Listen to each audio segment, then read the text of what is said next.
Deputy CM Pawan Kalyan పాలనలో తనదైన ముద్ర వేస్తున్నారు. సమస్యలు తెలుసుకునేందుకు పవన్ మరోసారి ప్రజల మధ్యకు వచ్చారు. సమస్యలు చెప్పుకునేందుకు మంగళగిరిలోని పార్టీ కేంద్ర కార్యాలయానికి వచ్చిన బాధితులను స్వయంగా కలిసి వారి బాధలు విన్నారు.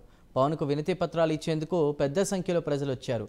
వైసీపీ నాయకుల కబ్జాలు, గత ప్రభుత్వంలో అన్యాయానికి గురైన ఒప్పంద ఉద్యోగులు, వివిధ వర్గాల ప్రజలు తమకు న్యాయం చేయాలంటూ పవన్కి వినతి పత్రాలు అందించారు. సమస్యల సత్వర పరిష్కారానికి సంబంధిత విభాగాల అధికారులతో మాట్లాడతానని పవన్ హామీ ఇచ్చారు.